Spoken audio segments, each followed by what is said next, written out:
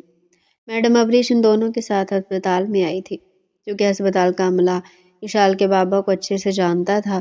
ان کے یہاں بہت جان پہچان تھی اور میڈم ابریش کے بھی جان پہچان کے لوگ تھے، اسی لیے کسی قسم کی کوئی انکوائری نہیں کی گئی۔ میڈم ان دونوں کو وہیں چھوڑ کر واپس چلی گئی تھی، کیونکہ اشال کا فارم ہاؤس بھی ہسپتال کے بالکل قریب ہی تھا اور اشال نے کہہ دیا تھا کہ اس نے اپنے ملازم کو بلا لیا، وہ اس کے ساتھ اپنے فارم ہاؤس پر چلی جائے گی۔ تبھی میڈم ابریش بھی مطمئن ہو کر واپس چلی گئی، جبکہ اشال وہیں پر اس آدمی کے ساتھ رکی تھی۔ جب اشال کمرے سے نکلنے لگی تو وجدان نے اس کا ہاتھ پکڑ لیا تھا۔ دیکھو، میرا دل گھبرا رہا ہے، یہاں میرے ساتھ کوئی بھی نہیں ہے، تم یہیں پر رکو، جب میرا ہاتھ تمہارے ہاتھ میں رہے گا تو مجھے کسی قسم کی تکلیف محسوس نہیں ہوگی۔ اشال کو بہت عجیب سا محسوس ہوا تھا، آج سے پہلے کسی نامحرم نے اسے چھوا تک نہیں تھا، نہ ہی اس نے کبھی کسی نامحرم کو اتنے قریب سے دیکھا تھا۔ وہ پچھلے 1 گھنٹے سے اس آدمی کے ساتھ تھی۔ اسے سوچا کہ بس کچھ دیر کی تو بات ہے، ڈاکٹر ابھی اس کے زخموں کی مرہم پٹی کر دے گی، تب پھر وہ گھر چلی جائے گی۔ وجدان کا ہاتھ اشال کے ہاتھ میں ہی تھا، وہ اس کے ساتھ والی کرسی پر بیٹھ گئی تھی۔ ڈاکٹر کی بات سن کر تو وہ اپنی جگہ سے اچھل پڑی تھی، حیرت سے ڈاکٹر کی طرف دیکھنے لگی۔ ڈاکٹر صاحبہ، آپ نے مجھ سے کچھ کہا؟ ڈاکٹر نے اشال کی طرف دیکھ کر مسکرائی تھی۔ جی میڈم، میں آپ سے کہہ رہی ہوں آپ ان کے ساتھ ہیں، آپ ان کی شرٹ یہاں سے ہٹائیں تاکہ میں ان کے زخموں کا معائنہ کر سکوں، کہاں کہاں پر چوٹ آئی ہے اور کہاں کہاں سے خون رس رہا ہے۔ مگر میں کیسے؟ وہ کانپتی ہوئی آواز میں بولی تھی۔ ارے میڈم جلدی کریں، ان کا پہلی خون کافی بہہ گیا ہے، ایسا نہ ان کی طبیعت زیادہ خراب ہو جائے۔ مجھے اور بھی مریضوں کو دیکھنا ہے، بہت سارے مریض میرے انتظار میں ہے۔ بے چارگی سے اشال نے وجدان کی طرف دیکھا، اس نے اپنی نظروں کا زاویہ بدل لیا اور بامشکل اپنی مسکراہٹ روکی۔ وجدان نے یہ سب اس لیے تو کیا تھا تاکہ وہ یہ وقت اشال کے ساتھ گزار سکے۔ چند پل اسے اشال کے ساتھ گزارنا کسی عیاشی سے کم نہیں لگ رہا تھا۔ کہاں تو وہ یہ سوچ سوچ کر پریشان تھا کہ کیسے اشال کے قریب جائے، کیسے اسے بات کرے، کیسے اسے قریب سے دیکھے، اور کہاں اب اشال اس کے انتہائی قریب تھی اور اس کا ہاتھ وجدان کے ہاتھ میں تھا۔ اشال وجدان کے بارے میں کچھ بھی نہیں جانتی تھی۔ وہ یہ نہیں جانتی تھی کہ وجدان اس کے دشمن قبیلے کا خاندان کا بیٹا تھا۔ وجدان وہ لڑکا تھا جو جب پیدا ہوا تو اس کے ماں باپ اس سے بچھڑ گئے تھے۔ وجدان کے دادا نے اسے شہر پڑھنے کے لیے بھیج دیا تھا۔ وہ شہر والے بنگلے میں رہتا تھا، کبھی کبھار گاؤں جاتا تھا۔ وجدان کے دادا نہیں چاہتے تھے کہ وجدان بھی اس دشمنی کی بھین چڑھ جائے۔ ان کے کتنے ہی لوگوں سے گہری دشمنی چلی آ رہی تھی، کب کس طرف سے گولی آ کر کسی کے سینے کو پار ہو جاتی، اس بارے میں کسی کو پتہ بھی نہ چلتا۔ وجدان سے انہیں بہت پیار تھا، تبھی تو مصطفیٰ خان چاہتے تھے کہ وجدان ہمیشہ ان کی آنکھوں کا نور بن کر رہے۔ انہیں وقتی طور پر وجدان کی جدائی بھی منظور تھی، اس کے لیے یہی کافی تھا کہ ان کا پوتا زندہ ہے اور اسی دنیا میں سانس لے رہا ہے۔ کالج کی تعلیم ختم کرنے کے بعد وجدان کو اس کے دادا نے لندن بھیج دیا تھا، جہاں پر اس نے اپنی تعلیم مکمل کی تھی۔ کچھ عرصے وہ لندن میں ہی رہا تھا، مگر پھر جلدی وہ وہاں کی زندگی سے اکتا گیا۔ ایک دن دادا سے کہنے لگا، میں واپس آنا چاہتا ہوں، اپنے گاؤں میں، اپنی حویلی میں، اپنے ہی لوگوں میں زندگی گزارنا چاہتا ہوں۔ آخر میں کب تک یوں خانہ بدوشوں کی طرح بھاگتا رہوں گا؟ تب تک میں اپنوں سے دور رہوں گا۔ اب میرا دل چاہتا ہے کہ میں آپ لوگوں کے ساتھ رہوں۔ مصطفیٰ خان بے بسی سے بولے تھے۔ بیٹا اگر تمہیں کچھ ہو گیا تو میں جیتے جی مر جاؤں گا۔ تم جہاں کہیں بھی ہو، بے شک مجھ سے دور ہو، مگر مجھے اس بات کا تو یقین ہے، اتنا تو اطمینان ہے کہ تم زندہ ہو۔ تمہاری آواز سن لیتا ہوں، تمہیں ویڈیو کال پر دیکھ لیتا ہوں تو میرے دل کو چین مل جاتا ہے۔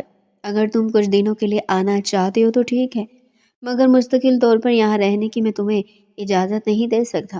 مصطفیٰ خان نے صاف انکار کر دیا تھا، مگر وہ بھی وجدان تھا اپنی ضد کا پکا۔ دادا، اب میں یہاں پر نہیں رہ سکتا، اس ماحول سے میرا جی اوب ہو گیا ہے، بس اب اپنے ملک واپس آنا ہے۔ آپ مجھے اجازت دیں یا نہ دیں، مگر اب میں آ کر دکھاؤں گا۔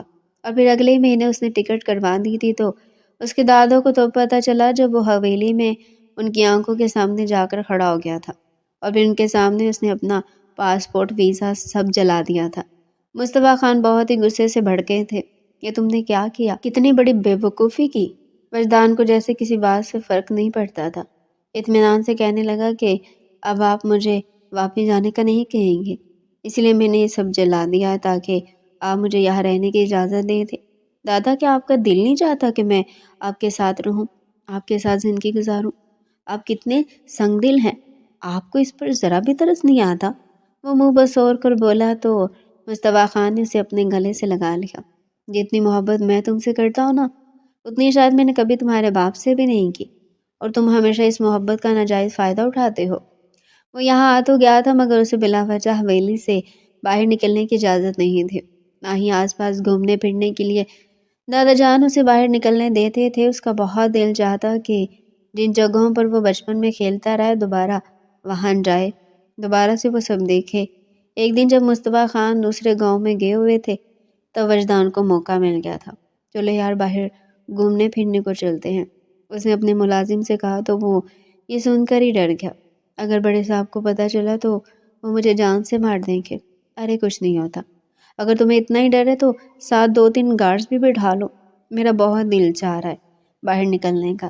مجھے لگتا ہے کہ میں کوئی 17ویں صدی کی عورت ہوں جسے تم لوگوں نے اس حویلی میں قید کر دیا ہے۔ تب ملازم اس کی ضد کے آگے مجبور ہو کر اسے باہر لے کر آئے تھے، اور پھر وہ ضد کر کے دوسرے گاؤں میں آ گیا تھا۔ وہ وہاں سے واپس جانے لگا تھا جب اس کی ایک گاڑی پر نظر پڑی تھی۔ گاڑی کے ساتھ ایک لڑکی ٹیک لگا کر کھڑی تھی اور ایک آدمی گاڑی کا ٹائر چیک کر رہا تھا۔ جب لڑکی کے چہرے پر وجدان کی نظر پڑی تو جیسے اس کے لیے نظر پلٹنا مشکل ہو گیا تھا۔ وہ اتنی حسین تھی کہ وجدان اسے دیکھتا رہ گیا تھا۔ اس کی بڑی بڑی غلافی آنکھیں، سنہری بال، چہرے کے گرد دوپٹے نے احاطہ کیا ہوا تھا۔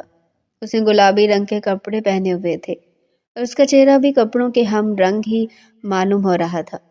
ڈرائیور نے گاڑی کی رفتار تیز کر دی تھی، مگر وجدان نے اسے گاڑی روکنے کا کہا۔ اس کے گارڈ اور ڈرائیور دونوں ہی حیران رہ گئے۔ کیا بات ہے چھوٹے صاحب، اپنی گاڑی کیوں یہاں پر رکوا دی؟ یہ دشمن کا علاقہ ہے اور ان کی حویلی بھی یہاں پر سامنے ہی ہے۔ ہمیں یہاں زیادہ دیر رکنا نہیں چاہیے، ایسا نہ کہ کوئی مسئلہ ہو جائے۔ ہم تو یہاں آنا ہی نہیں چاہتے تھے، مگر آپ ضد کر کے یہاں پر ہمیں لے کر آ گئے۔ اب خدا کے لیے مزید ضد مت کرے اور یہاں سے باہر چلے۔ وجدان نے جیسے ان کی بات سنی ہی نہیں تھی۔ یہ لڑکی کون ہے؟ یہ ہمارے دشمن قبیلے کی لڑکی ہے، ساجد صاحب کی بیٹی ہے، جو آپ کے دادا کے پرانے دشمن ہیں۔ اتنا بول کر ڈرائیور نے گاڑی چلا دی تھی، جبکہ وجدان گویا اپنا دل وہیں پر چھوڑ کر آ گیا تھا۔ گھر آنے کے بعد بھی وہ مسلسل اسی لڑکی کے بارے میں سوچتا رہا تھا۔ اس نے ساری زندگی باہر گزاری تھی، بہت ہی آزادی کے ساتھ، اس پر کسی قسم کی روک نہیں تھی۔ اس کی زندگی میں بہت ساری لڑکیاں آئیں مگر کوئی بھی اس کے دل تک جگہ پانے میں ناکام رہی تھی۔ اس نے بہت حسن دیکھا تھا، بہت خوبصورت عورتیں دیکھی، مگر جو بات اس لڑکی میں تھی وہ اسے ٹھٹکا رہی تھی۔ اس نے پھر اشال کے بارے میں ساری معلومات حاصل کر لی تھی۔ وہ جان گیا تھا کہ یہ لڑکی کون ہے، کیا کرتی ہے، کہاں پڑھتی ہے، کب جاتی اور کب آتی۔ غرض یہ کہ وجدان کو ساری معلومات حاصل ہو گئی تھی۔ اب وہ سوچ رہا تھا کہ وہ ایسا کیا کرے کہ اس حویلی میں ایک بار داخل ہو جائے اور اس لڑکی کو قریب سے دیکھے۔ ہر وقت وہ اس سے باخبر رہنا چاہتا تھا۔ ایک دن پھر اسے موقع مل ہی گیا تھا جب مصطفیٰ خان اپنے ایک دوست کی شادی پر گئے تھے۔ انہوں نے وجدان کو بھی ساتھ چلنے کو کہا، مگر وجدان نے صاف انکار کر دیا۔ حالانکہ وہ کافی دنوں سے اسی انتظار میں تھا کہ کب گاؤں میں کچھ شادی اور وہ شادی کو انجوائے کر سکے، مگر وہ کچھ سوچ کر انکار کر رہا تھا۔ مصطفیٰ خان نے بہت اصرار کیا مگر وجدان خان کی نہ ہاں میں نہیں بدلے۔ وہ اگر جانتے ہوتے کہ وجدان کے دل میں کیا چل رہا ہے، وہ کتنا خطرناک منصوبہ بنا رہا، تو وہ کبھی بھی اسے اکیلا چھوڑ کر نہ جاتے۔ اس رات وجدان گاڑی لے کر باہر نکلا تو ملازم ایک بار پھر سے اس کے سامنے آ گئے تھے۔ چھوٹے صاحب، خدا کے لیے اپنے آپ پر اور ہم پر رحم کریں۔ آپ حویلی سے اس وقت باہر مت جائیں۔ اگر بڑے صاحب کو یہ بات پتہ چلی تو وہ آپ کو تو شاید کچھ نہ کہیں، مگر وہ ہماری جان لے لیں گے۔ وہ ہمارے ذمے یہ بات لگا کر گئے ہیں کہ ہم آپ کا خیال رکھیں۔ اگر آپ کو کچھ ہو گیا تو ہم لوگ بھی زندہ نہیں بچ سکیں گے۔ ارے کچھ نہیں ہوتا مجھے، یہ تم لوگ بھی ڈر کر زندگی گزارنا چھوڑ دو۔ میں بس یہاں قریب ہی جا رہا ہوں، جلدی واپس آ جاؤں گا۔ تو پھر آپ اکیلے مر جائیں، کسی گارڈ کو ساتھ لے کر جائیں۔ مگر وجدان نے صاف انکار کر دیا۔ وہ جانتا تھا کہ اگر کوئی ملازم اس کے ساتھ گیا تو وہ کبھی بھی اسے اپنے مقصد میں کامیاب نہیں ہونے دے گا۔ یہی سوچ کر وجدان نے صاف انکار کر دیا تھا۔ اس کی گاڑی کا رخ دوسرے گاؤں کی طرف تھا، اشال کے گاؤں کی طرف۔ حویلی کے قریب پہنچ کر اس نے تھوڑا سا دور گاڑی روک دی تھی، پھر چھپتے چھپاتے ہوئے اس حویلی کے پاس پہنچ گیا تھا۔ حویلی کے بیرونی دیوار کے پاس پہنچ کر اس نے ذرا سا دیوار سے جھانک کر اندر دیکھا تو اسے ایک طرف ملازم نظر آئے تھے۔ اب اگر وہ چھلانگ لگا کر اندر جاتا تو سب کی نظر میں آ جاتا۔ تبھی اس نے ایک منصوبہ بنایا۔ وہ حویلی کے سامنے حصے کی طرف گیا اور باہر سے پتھر اٹھا کر حویلی کی طرف پھینکے، اور پھر بھاگتے ہوئے ایک درخت کے پیچھے جا کر چھپ گیا تھا۔ جو اس نے سوچا تھا وہی ہوا تھا۔ سبھی ملازم اب حویلی کے پہلے حصے کی طرف ہی متوجہ ہو گئے تھے۔ وہ دیکھنے لگے تھے کہ یہاں پر کون ہے۔ جب وجدان نے دیکھا کہ کوئی بھی اس کی طرف متوجہ نہیں ہے، وہ آسانی سے حویلی میں جا سکتا ہے، اس نے حویلی کی عقبی دیوار پھلانگی اور آہستہ قدموں سے چلتا ہوا وہ حویلی میں داخل ہو گیا تھا۔ حویلی بہت بڑی تھی بڑے بڑے ستونوں والی وہ ستون کے پیچھے چھپتے ہوئے آگے ہی آگے بڑھتا جا رہا تھا۔ کسی ملازم کو اندازہ بھی نہیں تھا کہ ان کے دشمن قبیلے کا لڑکا ان کی حویلی میں گھس کر آ گیا ہے۔ وجدان کو انتظار تھا تو صرف اس بات کا کہ کبھی یہ ملازم اس کے سامنے سے ہٹ جائے تو وہ حویلی میں داخل ہو جائے۔ تھوڑی دیر کے بعد اسے اس بات کا بھی موقع مل گیا تھا۔ اب وہ آہستہ قدموں سے چلتا ہوا حویلی کے اندرونی حصوں میں گھوم رہا تھا۔ یہاں پر بھی جگہ جگہ ملازم موجود تھے، کسی کی بھی اس پر نظر پڑ نہیں سکتی تھی۔ وہ چپکے سے باہر نکل کر آ گیا۔ جس مقصد کے لیے آیا تھا وہ مقصد تو ادھورا رہ گیا تھا۔ اگر زندگی رہی تو میں دوبارہ یہاں پر آؤں گا اور اس لڑکی کو قریب سے ضرور دیکھوں گا جس نے میری آنکھوں سے نیندیں چرا لی ہیں، میرے دل کا سکون جس نے زائل کر دیا ہے۔ وہ دبے قدموں واپس جا رہا تھا جب اس کی ایک کھڑکی پر نظر پڑی تھی اور پھر اس کے قدم وہیں پر جم گئے تھے۔ ارے، جس کام کو میں مشکل سمجھ رہا تھا وہ کام تو بہت آسان ہے، وہ مسکراتے ہوئے زیر لب بولا تھا۔ یہ کمرہ اشال کا تھا۔ اس وقت وہ کتاب ہاتھ میں اٹھا کر کمرے میں چہل قدمی کرتے ہوئے پڑھائی کر رہی تھی۔ وجدان کتنی دیر تک اسے دیکھتا رہا تھا۔ اشال کو وہ جیسے کسی کی نظروں کی تپش کا احساس ہو گیا تھا۔ وہ بھی بوکھلا کر اپنے آس پاس دیکھنے لگی تھی تو وجدان درخت کی اوٹ میں ہو گیا تھا۔ اشال نے چونک کر صحن میں دیکھا اور پھر کندھے اچکا کر وہ اپنی سرگرمی میں مشغول ہو گئی تھی۔ جب اکتا گئی تو لائٹ آف کر کے اس نے کتاب کو سائڈ پر رکھا اور پھر سو گئی۔ وجدان کو یقین ہو گیا کہ وہ سو چکی ہے۔ تب چستی سے وہ کھڑکی پھیلا کر اس کے کمرے میں آیا تھا۔ اس نے سب سے پہلے وال کلاک میں وہ کیمرہ نصب کیا تھا اور پھر اس کا موبائل اٹھا کر اس نے وہ چپ لگا دی تھی۔ یہ کام اس نے 5 منٹ کے مختصر سے عرصے میں کیا تھا۔ کمرے میں ہلکی ہلکی روشنی تھی، کھڑکی سے چاند کی روشنی چھن چھن کر کمرے میں آ رہی تھی اور اس چاند کی چاندنی میں اشال کا چہرہ بہت حسین لگ رہا تھا۔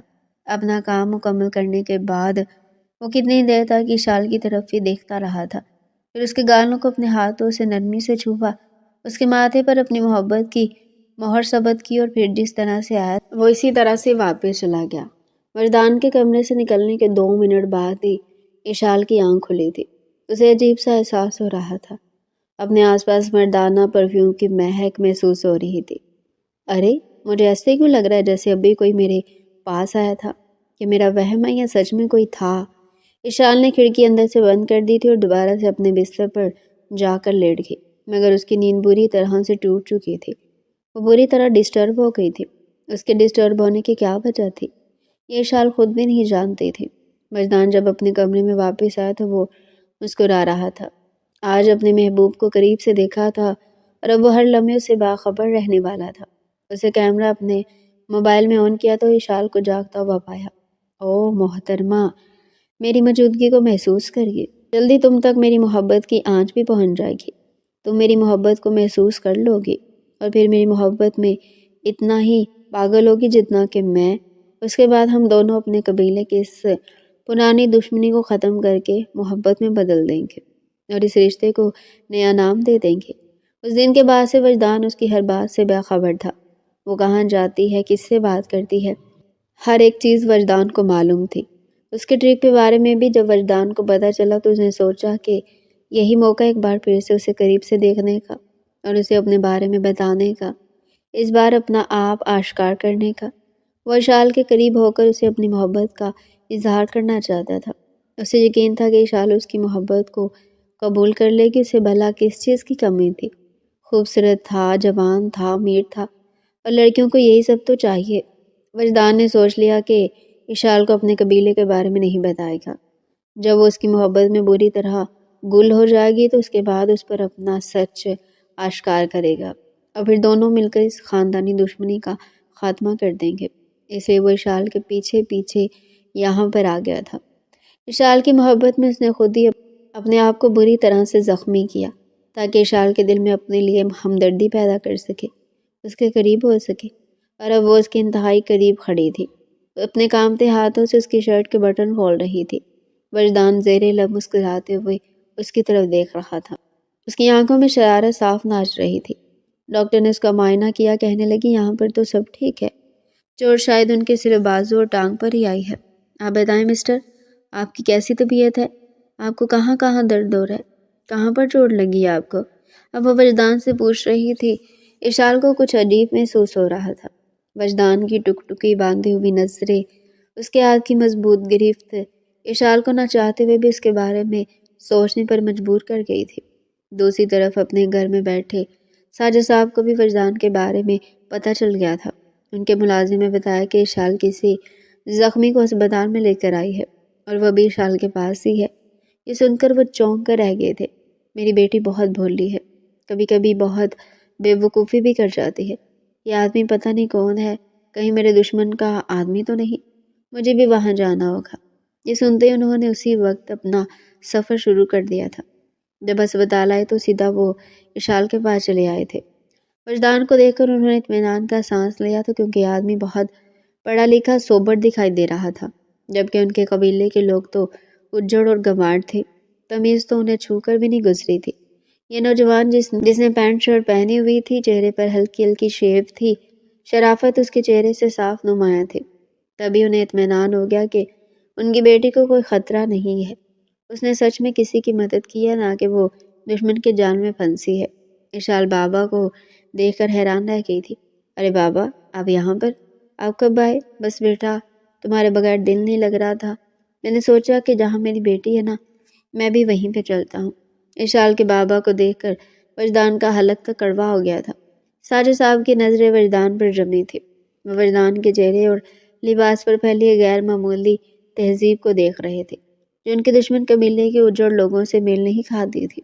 بس بیٹا، تمہارے بغیر دل نہیں لگ رہا تھا، میں نے سوچا کہ جہاں میری بیٹی ہے میں بھی وہیں پہ چلتا ہوں۔ ساجد صاحب نے اپنی بیٹی کو پیار سے دیکھا اور پھر وجدان کی طرف متوجہ ہوا۔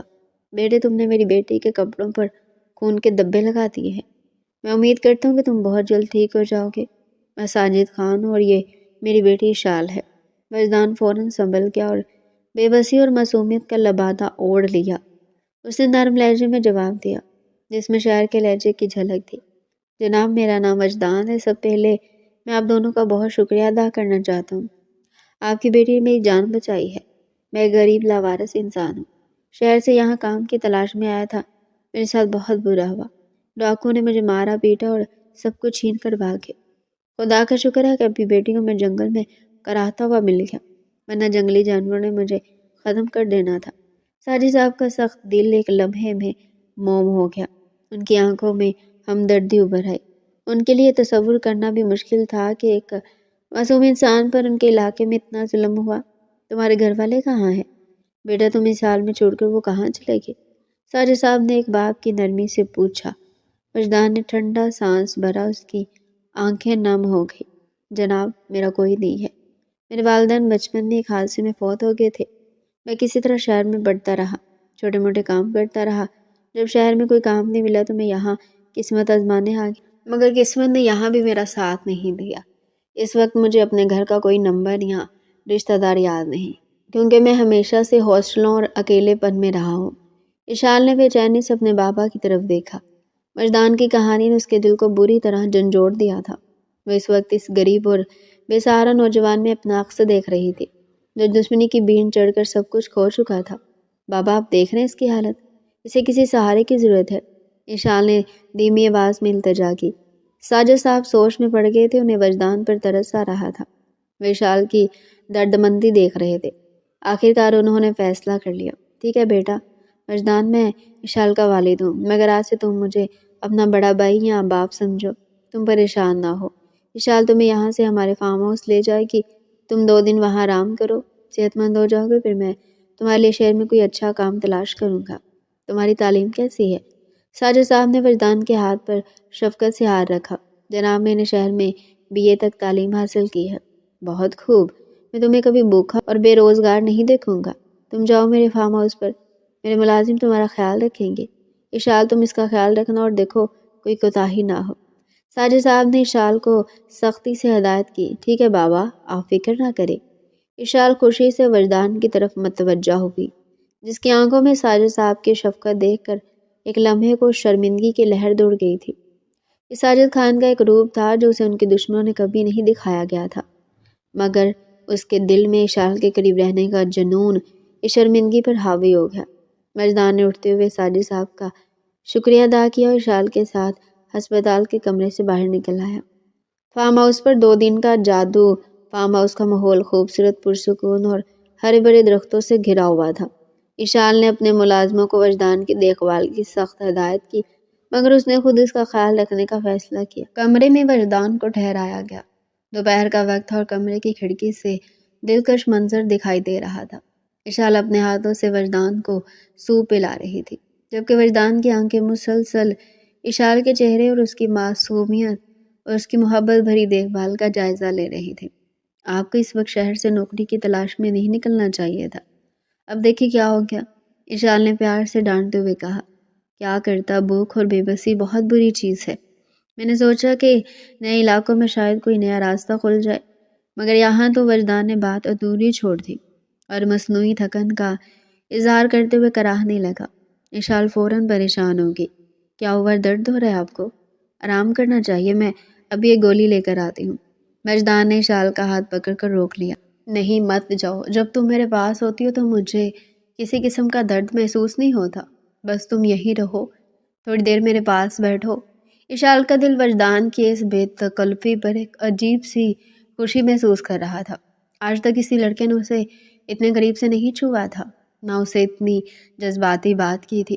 وہ شرم سے سرخ ہوگی، مگر ہاتھ نہیں چھڑوایا۔ وجدان، آپ بتاؤ، آپ نے شہر میں کیا پڑھا؟ آپ کے کیا خواب ہے؟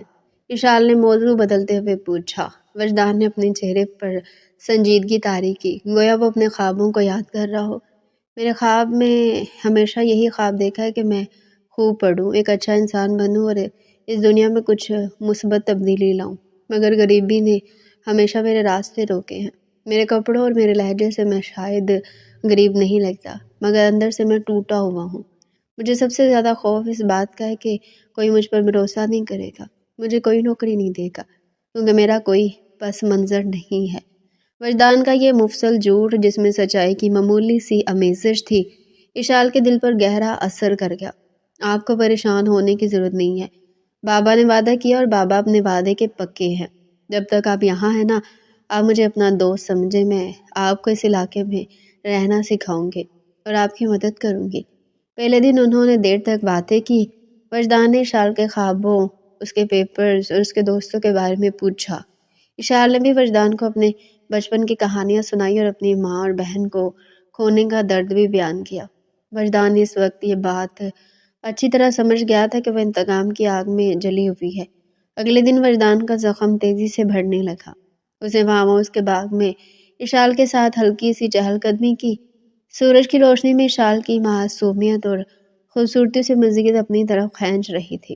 اسے محسوس ہو رہا تھا کہ وہ ایک ایسا خطرناک کھیل کھیل رہا ہے جس کا انجام بہت خوفناک ہو سکتا ہے، مگر اشال کی محبت میں وہ اس حد تک گر چکا تھا کہ اسے کسی چیز کی پرواہ نہیں تھی۔ شام کو وجدان نے اشال سے کہا کہ اب اسے جانا چاہیے۔ اشال، تمہارے بابا نے میرے ساتھ بہت اچھا کیا، مگر میں یہاں زیادہ دیر نہیں رک سکتا۔ مجھے تمہارے بابا کا احسان مند نہیں بننا، مجھے کام کی تلاش کرنی چاہیے۔ اس سے پہلے کہ وہ مزید مہربان ہو، میں یہاں سے نکل جاؤں گا۔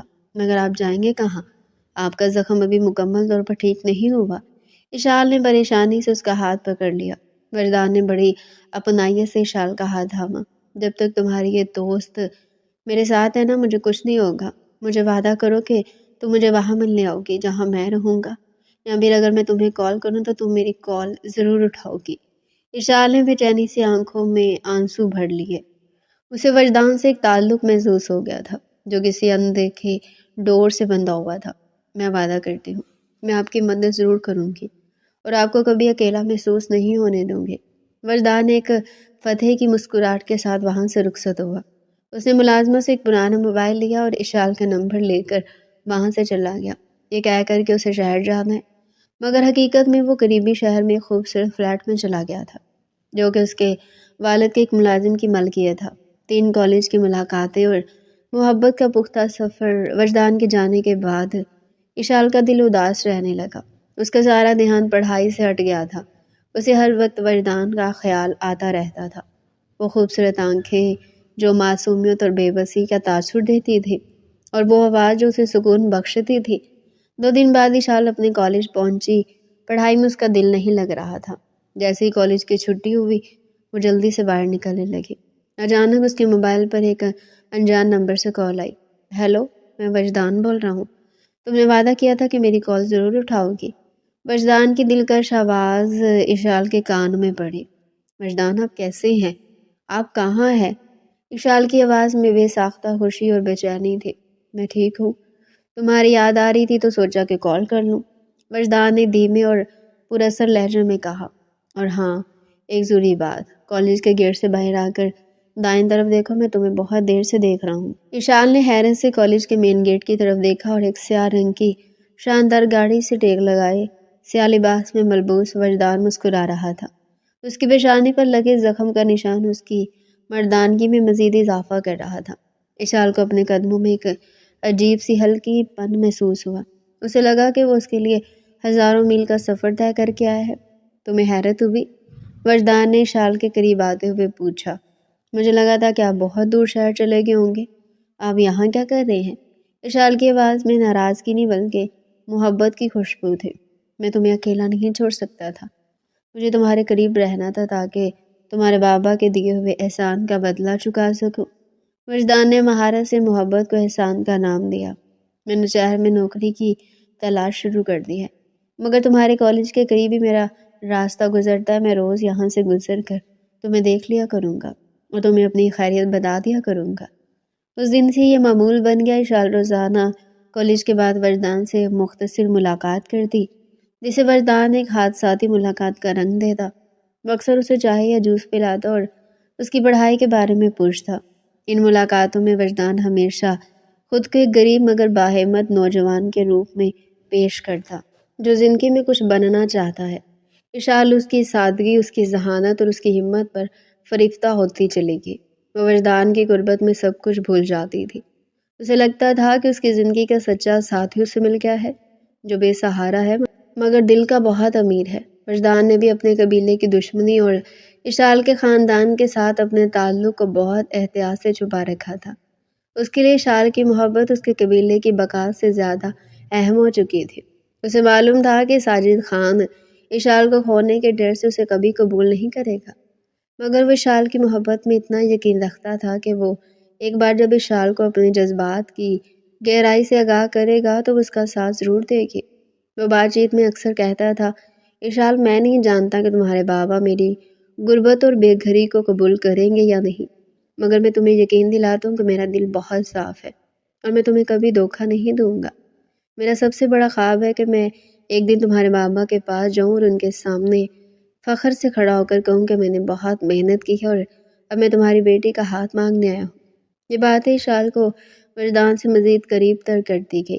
اسے وجدان کا خواب اور اس کا عزم اس کی محبت کا سب سے بڑا ثبوت لگتا تھا۔ اشال نے دل ہی دل میں وجدان کو اپنا جیون ساتھی مان لیا تھا۔ وہ ہر وقت اس کی سوچوں میں گم رہتی تھی۔ وہ نہیں جانتی تھی کہ وہ جس محبت کے جال میں پھنسی ہوئی وہ ایک بہت بڑی دشمنی کی بنیاد پر کھڑا ہے۔ اشال کی محبت اب اپنے عروج پر پہنچ چکی تھی۔ وہ ہر وقت وجدان کے بارے میں سوچتی، اپنی سہیلیوں سے بھی بات کرتے ہوئے اس کی زبان پر وجدان کا نام ہٹ جاتا تھا۔ اسے یہ احساس تھا کہ وہ ایک ایسے نوجوان سے محبت کری جس کی کوئی سماجی حیثیت نہیں، مگر اس کی محبت، اس کی سچائی اور اس کی معصومیت اشال کے لیے سب سے بڑی دولت تھی۔ وہ دل ہی دل میں عہد کر چکی تھی کہ اگر دنیا اس کے اور وجدان کے بیچ آئی تو وہ وجدان کا ساتھ کبھی نہیں چھوڑے گی۔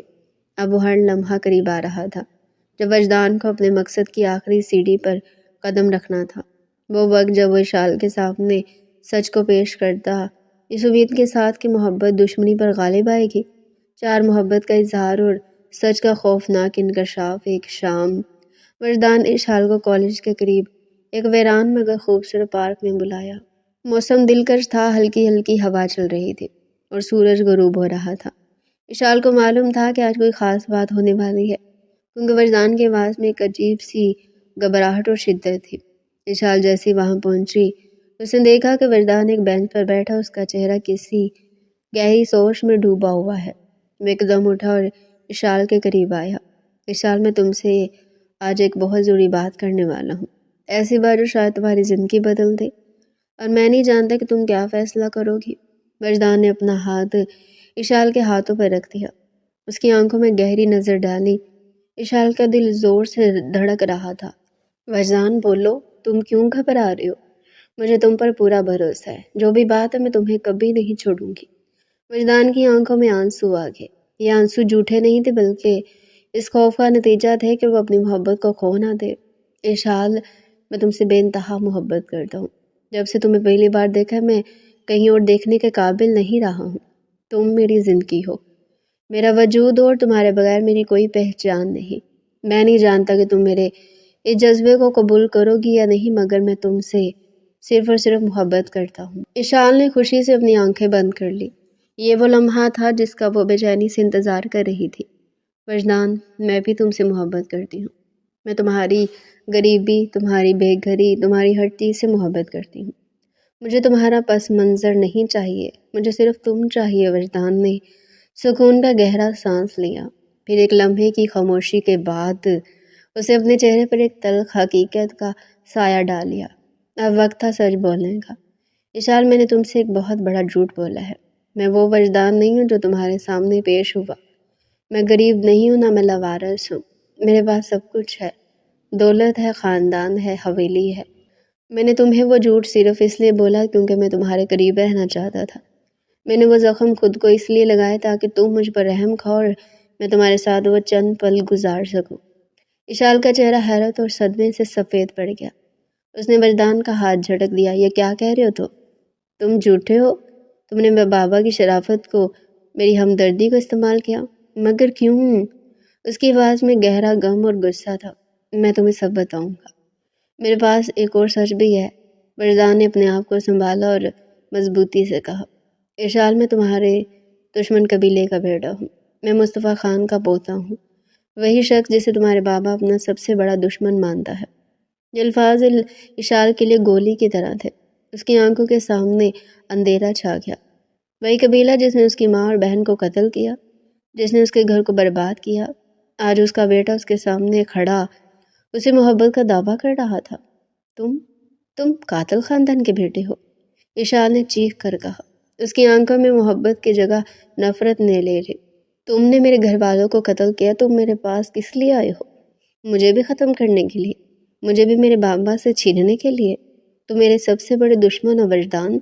تم یہ کس نے حق دیا کہ تم میری زندگی میں داخل ہو کر مجھے محبت کے نام پر دھوکہ دو؟ خدا کی قسم اشال، میں یہاں تمہیں نقصان پہنچانے نہیں آیا تھا، میں یہاں تم سے محبت کرنے آیا تھا۔ وجدان نے آہستگی سے اس کے قریب آنے کی کوشش کی۔ میں اس دشمنی کا حصہ نہیں ہوں۔ میرا دل چاہتا ہے کہ میں یہ خون ریزی ختم کر دوں۔ میں تمہیں پہلی نظر میں اپنا دل دے بیٹھا تھا۔ میں نے اپنے دادا سے بغاوت کی، اپنا وطن چھوڑا صرف تمہارے قریب رہنے کے لیے۔ میں جانتا ہوں کہ یہ سچ بہت کڑوا ہے، مگر یہ بھی سچ ہے کہ میں تمہیں دیکھ کر ہی اس دشمنی کو ختم کرنے کا عزم کر چکا تھا۔ میرے لیے تمہاری محبت اس قبیلے کی نفرت سے زیادہ قیمتی ہے۔